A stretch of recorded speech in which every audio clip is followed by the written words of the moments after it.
Unit Ex Gratia Cawangan Perkhidmatan Rekod Personel Jabatan Pengurusan Polis Diraja Malaysia komited melaksanakan peranannya sebagai urus setia kepada skim Ex Gratia Bencana Kerja PDRM. Skim ini menyediakan pampasan kepada semua pegawai polis dan pegawai awam PDRM yang ditimpa bencana kerja sehingga menyebabkan kematian atau hilang upaya kekal semasa bertugas rasmi. Urus setia Ex Gratia akan menguruskan permohonan, membuat penilaian serta menyalurkan pembayaran bantuan Ex Gratia bagi kes-kes kematian dan kepada individu yang layak berdasarkan tahap hilang upaya yang dialami setelah diluluskan oleh panel pegawai yang dilantik. Dengan adanya pampasan Ex Gratia ini akan dapat meringankan bebanan warga polis Diraja Malaysia yang terlibat selain dapat membantu waris meneruskan kesinambungan kehidupan. Bagi kes-kes hilang upaya kekal, permohonan Lembaga Perubatan Khas boleh dibuat setelah pegawai selesai menerima rawatan sepenuhnya atau mencapai tahap Medical Maximum Improvement iaitu MMI. Semua dokumen sokongan yang lengkap, teratur dan disahkan hendaklah dikemukakan melalui Ketua Jabatan kepada urus setia unit Ex Gratia dalam tempoh 21 hari selepas laporan perubatan khas bagi taksiran peratusan hilang upaya kekal diperolehi. Manakala bagi kes-kes kematian pula, hendaklah dikemukakan dengan segera kepada urus setia Ex Gratia Bukit Aman melalui ketua jabatan masing-masing sebaik sahaja semua dokumen lengkap.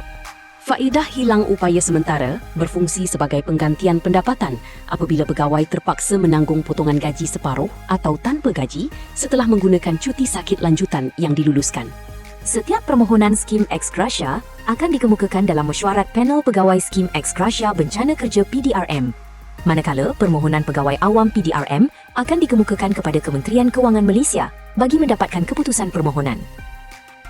Dalam PDRM, panel pegawai skim Ex Gratia adalah terdiri daripada pengarah pengurusan selaku pengerusi dan timbalan pengarah pengurusan, pentadbiran serta timbalan pengarah pengurusan perkhidmatan perjawatan adalah panel PDRM dan turut disertai oleh panel pegawai daripada Jabatan Perkhidmatan Awam Malaysia, Kementerian Kewangan Malaysia, Kementerian Kesihatan Malaysia dan Kementerian Dalam Negeri. Setiap permohonan yang telah mendapat kelulusan daripada panel pegawai ini akan dibayar oleh kumpulan wang persaraan, diperbadankan atau lebih dikenali sebagai KWAP. Sehingga kini, unit Ex Gratia Bukit Aman telah memperlihatkan keberkesanannya dalam menyampaikan perkhidmatan yang berteraskan kebajikan kepada warga PDRM.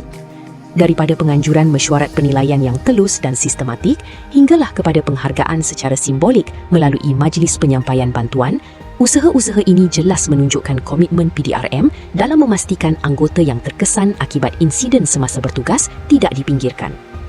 Dengan cabaran yang semakin kompleks dan jangkaan masyarakat yang tinggi terhadap institusi keselamatan, unit Ex Gratia akan terus memainkan peranan penting dalam memastikan hak dan kebajikan anggota PDRM sentiasa dilindungi.